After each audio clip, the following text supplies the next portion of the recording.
또한 치과 의사들은 그녀가 치아를 강박적으로 갈고 있는 브룩시즌과 윗입술에 선이 앞니가 없다는 것을 암시한다고 주장했는데, 이것은 그녀의 입술에 난 희미한 흉터가 조금 있는 것과 함께 가정폭력의 희생자였을 가능성을 높이는 것입니다.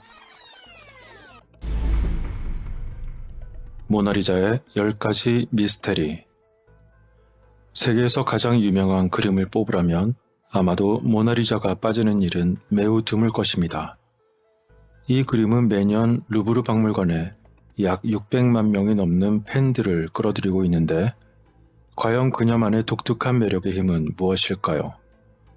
오늘은 그녀의 비밀을 소개해드리고자 하며, 그 중에서는 아마도 여러분들이 보시기에 다소 놀라운 듯한 내용도 있을 것 같습니다. 그럼 시작해보겠습니다. 첫 번째 의문, 모나리자 그녀는 과연 누구였을까요? 어떤 사람들은 모나리자와 세례 요한과 같은 다른 그림들 사이에 얼굴의 유사성을 보았으며, 때로는 살라이의 초상화라고 주장하기도 합니다. 지난 세기 동안 모나리자는 만토바 후작 이사벨라 데스테 또는 프랑카빌라 공작 부인 고스탄자 다발로스라는 귀족 여성으로 추측하곤 했습니다. 다른 사람들은 그 불안하면서도 의미심장한 얼굴을 쳐다보면서 한 남자의 얼굴을 보기도 했습니다. 그것은 바로 레오나르도 다빈치 그 자신이거나 또는 20년 동안 그의 조수이자 아마도 그의 연인이었던 지안 자코모 카프로티였을까요? 이 그림은 처음에 삶의 초상화로 시작했을 수도 있지만, 레오나르도가 작업한 수년 동안의 여성의 이상에 대한 추상적인 비전으로 진화했다는 이론도 있습니다. 오늘날 대부분의 전문가들은 모나리자가 프란체스코 델 조콘도라는 피렌체 실크 상인의 아내인 리자 케라르디니 델 조콘도의 초상화라는 데 동의합니다. 1503년경 그녀가 레오나르도 다빈치를 위해 앉았을 때 그녀의 나이는 약 24세였습니다. 그녀의 콘트라포스토 포제, 즉 몸은 보는 사람에게서 멀어지고 머리는 앞으로 향하는 그림의 기법은 레오나르도의 동시대 사람들에게 널리 사용되었고 모방되었습니다. 그리고 날카로운 모서리를 흐리게 처리하여 기괴한 실물과 같은 효과를 만드는 그의 스푸마토 기법은 이전의 일반적인 화가들의 약간 얼어붙은 인물화의 모습과 매우 다른 뛰어난 기술적 혁신으로 여겨졌습니다. 과연 어떤 의도가 그 속에 담겨 있는 것일까요? 두 번째 의문, 모나리자의 숨겨진 이니셜. 2010년 12월 이탈리아의 미술사가이자 국립문화유산위원회의 위원장인 실바노 빈체티는 그녀의 눈에 작은 글자와 숫자를 가지고 있는 것으로 보고 있는데, 이것은 돋보기로 볼 때만 분명하게 보이는 것입니다. 모나리자의 눈에 레오나르도 다빈치의 머리 글자인 L과 V, 그리고 왼쪽에 CEB라는 글자를 세밀하게 구분했다고 그는 주장했습니다.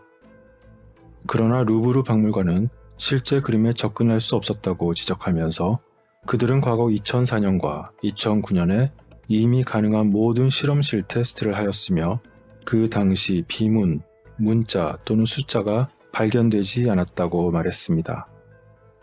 그리고 나무에 그린 그림의 노화로 인해 페인트에 많은 균열이 생겼고, 그로 인해 종종 과도하게 해석되는 많은 모양이 나타났습니다 라고 하였던 것입니다. 따라서 루브르 박물관은 그러한 빈체티의 주장은 단순히 페인트의 미세한 균열이라고 대답했던 것입니다. 세 번째 의문, 모나리자 그림 속의 불균형한 배경. 모나리자의 머리 뒤에서 바라보는 저 멀리 꿈 같은 풍경은 왼쪽보다 오른쪽이 더 높은 것 같습니다. 그러한 풍경은 그것이 어떻게 합쳐질지 보기가 어려울 뿐만 아니라 잠재의식적으로 불안해 보이기도 합니다. 모나리자는 시선이 오른쪽에 있을 때보다 왼쪽으로 이동할 때 키가 더 크고 똑바르게 보입니다. 다빈치는 어째서 그렇게 불균형함을 선택했을까요? 네 번째 의문, 모나리자의 매혹적인 미소입니다. 2000년도에 하버드 대학의 과학자들은 모나리자의 이해하기 어려운 애매한 미소에 대한 신경학적 설명을 제시했습니다. 그림의 관람자가 그녀의 눈을 볼 때 그녀의 입은 흑백으로 보이는 주변 시야에 있습니다. 이것은 이가의 그림자를 강조하게 되며 그녀의 미소를 더욱 넓게 보이게 합니다.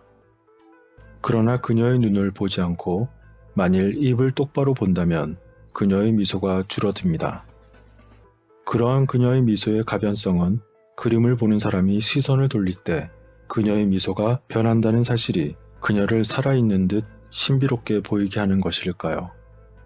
한편 2005년 말 암스테르담 대학의 네덜란드 연구원들은 미국의 상위권 공립대학이며 아이비리그의 하나인 일리노이 대학 어바나 샴페인과 공동으로 개발한 감정인식 컴퓨터 소프트웨어를 통해서 그림의 이미지를 실행했습니다.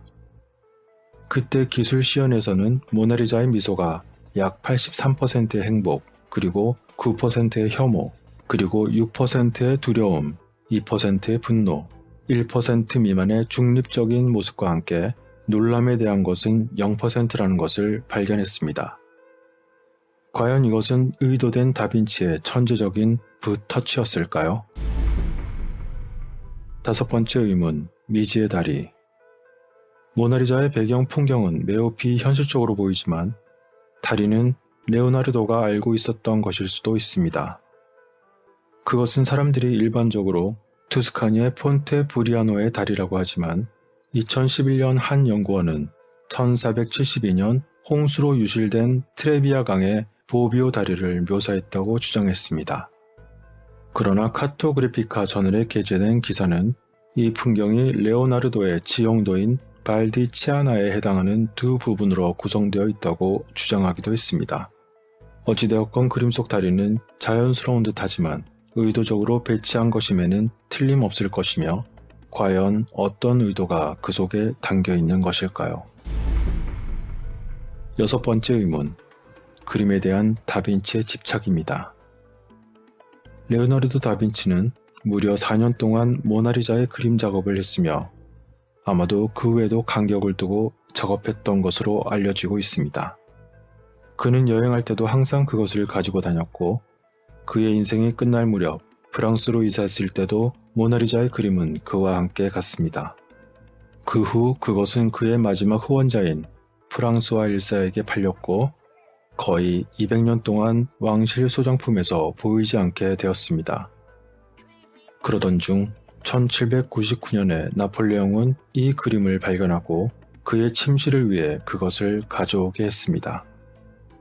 그리고 결국 모나리자는 1804년에야 비로소 새로 설립된 루브르 박물관에서 공개 전시가 시작되었던 것입니다.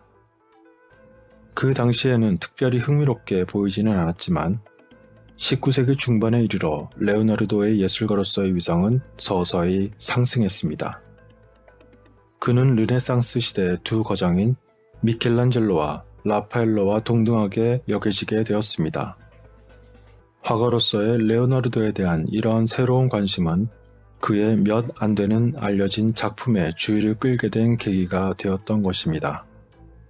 그는 어째서 모나리자의 그림을 그토록 오랫동안 곁에 두며 서서히 그리고 치밀하게 완성하려 했던 것일까요? 일곱 번째 의문, 그림 속의 모나리자는 몸이 좋지 않았던 걸까요?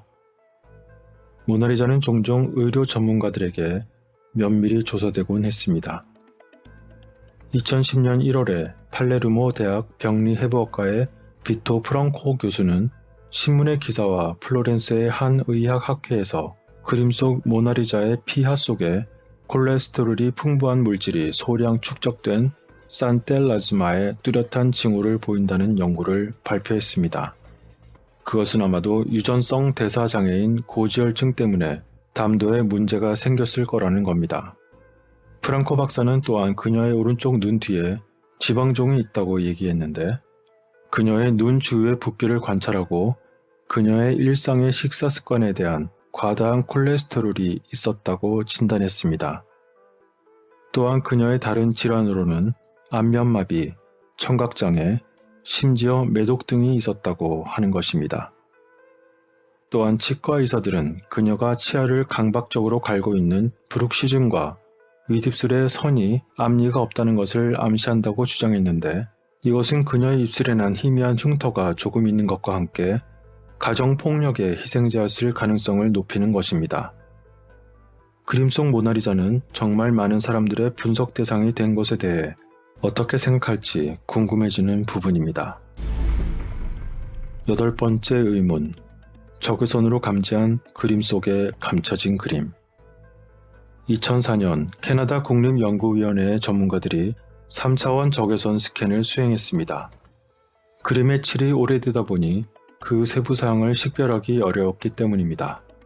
프랑스 박물관의 연구 및 보건센터의 브루노 모티는 스캔 데이터와 적외선을 사용하여 그림 속 모델이 착용하는 투명한 거즈 베일이 일반적으로 임신 중이거나 출산 직후 여성이 사용하는 과르넬로라고 주장했습니다.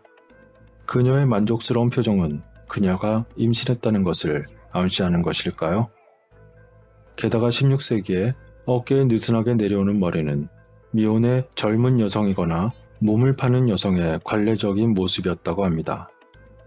그렇다면 그녀가 기혼 여성이다 아니다라는 것에 대한 논쟁은 이제 명백히 해결된 것일까요?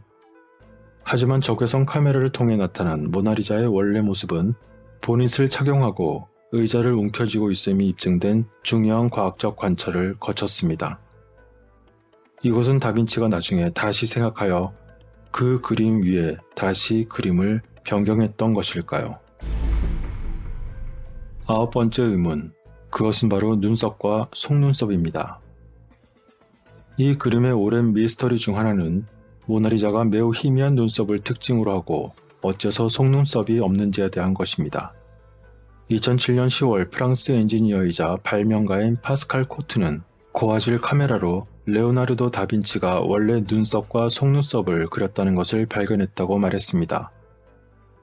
모나리자의 얼굴을 24배로 확대한 초고해상도 클로즈업을 한 코트는 그녀의 얼굴을 보고 왼쪽 눈 위에 머리카락 한 올을 한 번만 빗질한 것을 발견했다고 말합니다. 코트는 언젠가 머리카락 한 올, 눈썹 한 올만 찾을 수 있다면 저는 레오나르도 다빈치가 원래 눈썹과 속눈썹을 그렸다는 증거를 확실히 갖게 될 것입니다. 라고 말했던 것입니다. 그는 그림에 나타날 수 있는 다른 눈썹 털도 그림을 잘 닦지 않아 색이 바래거나 실수로 지워졌을 수 있다고 주장하기도 했습니다. 또한 그는 자신의 작업으로 인해 그녀의 손이 원래 최종 초상화와 약간 다른 위치에 자세가 바뀌어 그려졌다는 증거를 발견했다고 말합니다. 만일 이 내용이 사실이라면 다빈치는 아마도 자신이 의도한 대로 그림의 모양이 나오지 않았기 때문이거나 그 속에 무언가를 숨겨놓으려 했던 것일까요? 자, 그럼 이제 10번째 의문입니다. 다빈치는 거울을 이용한 그림의 대가였을까요? 레오나르도 다빈치는 과학자이자 화가이며 조각가, 발명가, 건축가, 해부학자, 작곡가이자 시인이며 작가였고 수학자였습니다.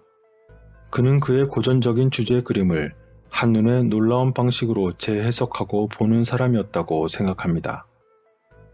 그는 평행세계로 안내하는 거울 그림에서 신비로운 게임을 했으며 그러한 거울 그림의 본질은 그림의 특정 선에 거울을 놓으면 우리 눈앞에 그 새로운 형상이 나타나고 그림의 새로운 해석을 제공할 수 있다는 것입니다.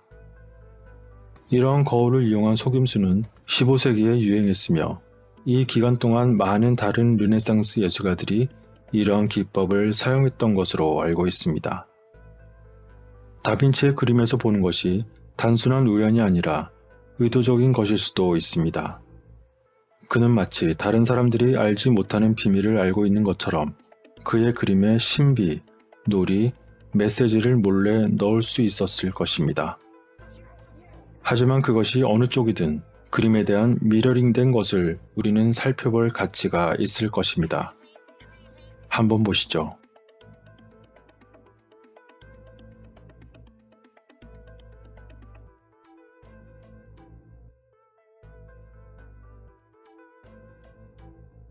무엇이 보이시나요? 어디서 많이 보던 것 같은 모습이 그림 속에 조용히 숨어 있었던 것일까요?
오늘의 이야기는 여기서 마치겠습니다. 끝까지 시청해주신 분들께 깊은 감사를 드립니다.